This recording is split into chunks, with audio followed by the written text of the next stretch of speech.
ಕಪ್ಪು ಮಸಾಲೆ ಹಾಕಿ chicken gravy ಈ ರೀತಿಯಲ್ಲಿ ರೆಡಿಯಾಗಿದೆ. ನಾನು ಮಾಡುವ ಅಡುಗೆಗಳು ನಿಮಗೆ ಇಷ್ಟ ಆಗ್ತಿದ್ರೆ ದಯಮಾಡಿ ಕಮೆಂಟ್ ಮಾಡಿ. ನಮಸ್ತೆ ಎಲ್ಲರನ್ನೂ ಸುಸಿಸ್ ಕಿಚನ್ಗೆ ಸ್ವಾಗತ ಮಾಡಿಕೊಂಡು ಇವತ್ತು ಅದ್ಭುತವಾದ ರೆಸಿಪಿ ಮಾಡ್ತಾ ಇದ್ದೀನಿ. ಬನ್ನಿ ಹೇಗೆ ಮಾಡೋದು ನೋಡೋಣ. ತುಂಬ ಜನರ ರಿಕ್ವೆಸ್ಟ್ ಇತ್ತು, ಕಪ್ಪು ಮಸಾಲೆ ಪೌಡರ್ ಹಾಕಿ ಚಿಕನ್ ಮಾಡಿ ತೋರಿಸಿ ಮೇಡಮ್ ಅಂತ. ಇವತ್ತು ನಾನು ಮನೆಗೆ ಮಾಡ್ಕೊಳ್ತಾ ಇದ್ದೀನಿ, ಹಾಗೆ ನಿಮ್ಮೊಂದಿಗೂ ಶೇರ್ ಮಾಡೋಣ ಅಂತ ಮಾಡ್ತಾ ಇದ್ದೀನಿ. ಇಲ್ಲಿ ನಾನು ತಗೊಂಡಿರುವ ಮಸಾಲೆನ ಹೇಳ್ತಾ ಹೋಗ್ತೀನಿ. ಇದನ್ನು ಕಪ್ಪಾಗಿ ಫ್ರೈ ಮಾಡ್ಕೊಳ್ಳೋದು, ನಿಧಾನ ಉರಿಯಲ್ಲಿ ಫ್ರೈ ಮಾಡ್ಕೋಬೇಕು. 1.5 ಟೇಬಲ್ ಸ್ಪೂನ್ ಅಷ್ಟು ಜೀರಿಗೆ ತಗೊಂಡಿದ್ದೀನಿ, ಅರ್ಧ ಟೇಬಲ್ ಸ್ಪೂನ್ ಅಷ್ಟು ಸಾಸಿವೆ, 1 ಪಲಾವ್ ಎಲೆ ತಗೊಂಡಿದ್ದೀನಿ, 2 ಏಲಕ್ಕಿ, 1 ಜಾಯಿಕಾಯಿನ ಸಣ್ಣದಾದ ಚೂರು ತಗೊಂಡಿದ್ದೀನಿ ಕುಟ್ಟಿ, 1 ಅನನಾಸು ಹೂವು, 1 ಚಮಚದಷ್ಟು ಧನಿಯಾ ಕಾಳು, ಕಲ್ಲು ಹೂವನ್ನು ತಗೊಂಡಿದ್ದೀನಿ ಸ್ವಲ್ಪ. ಇಲ್ಲಿ 1/4 ಟೇಬಲ್ ಸ್ಪೂನ್ ಅಷ್ಟು ಪೆಪ್ಪರ್ ಕಾಳನ್ನು ತಗೊಂಡಿದ್ದೀನಿ, ಸೋಂಪು ಕಾಳನ್ನು ತಗೊಂಡಿದ್ದೀನಿ 1/4 ಟೇಬಲ್ ಸ್ಪೂನ್ ಅಷ್ಟು, 1 ಇಂಚು ಚಕ್ಕೆ, 3 ಲವಂಗ ಸೇರಿಸ್ಕೊಂಡಿದ್ದೀನಿ, 5 ಮೆಂತ್ಯ ಕಾಳನ್ನು ಸೇರಿಸ್ಕೊಂಡಿದ್ದೀನಿ. ಇದನ್ನು ನೀಟಾಗಿ ಫ್ರೈ ಮಾಡ್ಕೋಬೇಕು. ಹೈ ಫ್ಲೇಮ್ ಇಟ್ಕೊಂಡು ಫ್ರೈ ಮಾಡಬಾರ್ದು, ಯಾಕೆಂತ ಹೇಳಿದ್ರೆ ಬೇಗ ಅದು ಕಪ್ಪಾಗುತ್ತೆ, ಒಂಥರ ಸ್ಮೆಲ್ ಬರುತ್ತೆ. ನಾನು ಈಗಾಗಲೇ ಕಪ್ಪು ಮಸಾಲೆ ಪೌಡ್ರನ್ನು ನನ್ನ ಚಾನಲಲ್ಲಿ ಅಪ್ಲೋಡ್ ಮಾಡಿದ್ದೀನಿ, ನೀವು ಹೋಗಿ ಚೆಕ್ ಮಾಡಿ ಒಮ್ಮೆ. ಇದನ್ನು ಹುರಿದು ಫ್ರೈ ಮಾಡಿ ಇಟ್ಕೊಂಡ್ರೆ 1.5-2 ವರ್ಷ ಆದರೂ ಇದು ಹಾಳಾಗಲ್ಲ, ಅಷ್ಟು ಚೆನ್ನಾಗಿರುತ್ತೆ ಇದು. ನಾವೆಲ್ಲ ಹಾಗೆ ಮಾಡೋದು, ಜಾಸ್ತಿ ಫ್ರೈ ಮಾಡಿ ಇದನ್ನು ಪೌಡ್ರ್ ಮಾಡಿ ಇಟ್ಕೊಳ್ತೀವಿ. ನಾವು ಪೋರ್ಕಿಗೆ ಕೂಡ ಯೂಸ್ ಮಾಡ್ತೀವಿ, ಹಾಗೆ ಚಿಕನಿಗೆ ಕೂಡ ಇದೇ ಮಸಾಲೆನ ಕಪ್ಪು ಮಸಾಲೆ ಚಿಕನ್ ಮಾಡುವಾಗ ಯೂಸ್ ಮಾಡ್ತೀನಿ ನಾನು. ನಿಧಾನ ಉರಿಯಲ್ಲಿ ಫ್ರೈ ಮಾಡ್ಕೋಬೇಕು. ಈ ರೀತಿಯಲ್ಲಿ ಕಪ್ಪು ಕಲರಲ್ಲಿ ಮಸಾಲೆ ಎಲ್ಲ ಹುರ್ಕೊಂಡ್ರೆ ಆಯಿತು. ತಣ್ಣಗಾದ್ಮೇಲೆ ಪೌಡ್ರ್ ಮಾಡ್ಕೊಳ್ಳೋಣ. ತೀರಾ ನೈಸಾಗಿ ಮಾಡಬಾರ್ದು, ಸ್ವಲ್ಪ ತರಿತರಿಯಾಗಿ ಮಾಡಬೇಕು. ಈ ಚಿರೋಟಿ ರವೆ ಟೈಪ್ ಮಾಡಿಕೊಂಡ್ರೆ ಚೆನ್ನಾಗಿರುತ್ತೆ. ಈ ರೀತಿಯಲ್ಲಿ ಕಪ್ಪು ಮಸಾಲೆನ ರೆಡಿ ಮಾಡ್ಕೋಬೇಕು.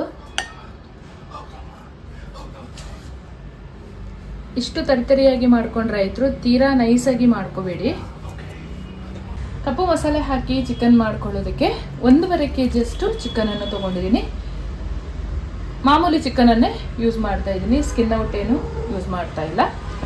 ನೀಟಾಗಿ ತೊಳೆದು, ನೀರು ಸ್ವಲ್ಪನೂ ಇರಬಾರ್ದು, ಹಿಂಡಿ ತಗೊಳ್ಬೇಕು. ಚಿಕನ್ ಮಾಡ್ಕೊಳ್ಳೋಕ್ಕೆ ಸ್ವಲ್ಪ ದೊಡ್ಡ ಬಾಣಲೆನೇ ಒಲೆ ಮೇಲೆ ಇಟ್ಕೊಳ್ಬೇಕು, ಯಾಕೆಂತ ಹೇಳಿದರೆ ಮಿಕ್ಸ್ ಮಾಡೋದಕ್ಕೆಲ್ಲ ಈಸಿ ಆಗುತ್ತೆ ಅಂತ. 2 ಟೇಬಲ್ ಸ್ಪೂನ್ ಅಷ್ಟು ತೆಂಗಿನೆಣ್ಣೆ ಹಾಕೊಳ್ತೀನಿ, 1 ಟೇಬಲ್ ಸ್ಪೂನ್ ಅಷ್ಟು ತುಪ್ಪ ಹಾಕೊಳ್ತಾ ಇದ್ದೀನಿ. ಎಣ್ಣೆ ಬಿಸಿಯಾಗಿದೆ. 1 ಚಮಚ ಸಾಸಿವೆಯನ್ನು ಹಾಕೊಳ್ತಾ ಇದ್ದೀನಿ. ಸಾಸಿವೆ ಚಿಟಪಟ ಅನ್ನುವಾಗ 2 ಮೀಡಿಯಂ ಸೈಜ್ ಈರುಳ್ಳಿಯನ್ನು ಸಣ್ಣದಾಗಿ ಕಟ್ ಮಾಡಿ ಹಾಕೊಳ್ತೀನಿ. ಚೆನ್ನಾಗಿ ಮಿಕ್ಸ್ ಮಾಡ್ಕೊಳ್ಳೋಣ. ಈರುಳ್ಳಿ ಚೆನ್ನಾಗಿ ಫ್ರೈ ಆಗಬೇಕು. ಸ್ವಲ್ಪ ಕರಿಬೇವಿನ ಎಲೆಯನ್ನು ಹಾಕೊಂಡು ಚೆನ್ನಾಗಿ ಫ್ರೈ ಮಾಡ್ಕೊಳ್ಳೋಣ. ತೊಳೆದಿಟ್ಕೊಂಡ ಚಿಕನನ್ನು ಸೇರಿಸ್ಕೊಳ್ತಾ ಇದ್ದೀನಿ. ಸ್ವಲ್ಪವೂ ನೀರು ಇರಬಾರ್ದು, ಹಿಂಡಿ ತಗೊಳ್ಬೇಕು.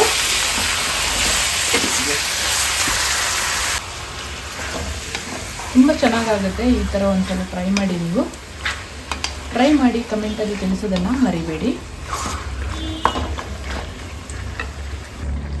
10 ನಿಮಿಷ ಚಿಕನ್ ತುಪ್ಪದಲ್ಲಿ ಫ್ರೈ ಆದ ಮೇಲೆ ಸ್ವಲ್ಪ ಕಲ್ಲುಪ್ಪನ್ನು ಸೇರಿಸ್ಕೊಳ್ಳೋಣ. ಸ್ವಲ್ಪ ಅರಿಶಿನ ಪೌಡ್ರನ್ನು ಹಾಕೊಳ್ಳೋಣ. ಉಪ್ಪೆಲ್ಲ ಕರಗಿದ ಮೇಲೆ ಹಾಕೊಂಡ್ರೆ ಆಯಿತು. ಚೆನ್ನಾಗಿ ಮಿಕ್ಸ್ ಮಾಡ್ಕೊಳ್ಳೋಣ. ಒಮ್ಮೆ ಚೆನ್ನಾಗಿ ಮಿಕ್ಸ್ ಮಾಡ್ಕೊತ ಬೇಯಿಸ್ಕೊಳ್ಬೇಕು. ಮಸಾಲೆ ಫಸ್ಟಿಗೆ ಹಾಕಿದರೆ ಚಿಕನ್ ನೀರು ಬಿಟ್ಕೊಳ್ಳೋದು ಜಾಸ್ತಿ ಆಗುತ್ತೆ ಮತ್ತು ತಳ ಹತ್ತುತ್ತೆ ಬೇಗ, ಹಾಗಾಗಿ ಮಸಾಲೆ ಆಮೇಲೆಗೆ ಹಾಕೊಂಡ್ರೆ ಆಯಿತು. ಚಿಕನ್ ಈ ಹದದಲ್ಲಿ ಬೇಯುವಾಗ 1 ಟೊಮೆಟೊನ ಕಟ್ ಮಾಡಿ ಹಾಕ್ಕೊಳ್ತಾ ಇದ್ದೀನಿ. ಚಿಕನ್ ಈ ಹದದಲ್ಲಿ ಬೇಯುವಾಗ ರುಚಿಗೆ ತಕ್ಕಷ್ಟು ಅಚ್ಚ ಖಾರದ ಪುಡಿಯನ್ನು ಸೇರಿಸ್ಕೊಳ್ಳೋಣ. ಚೆನ್ನಾಗಿ ಮಿಕ್ಸ್ ಮಾಡ್ಕೊಳ್ಳೋಣ.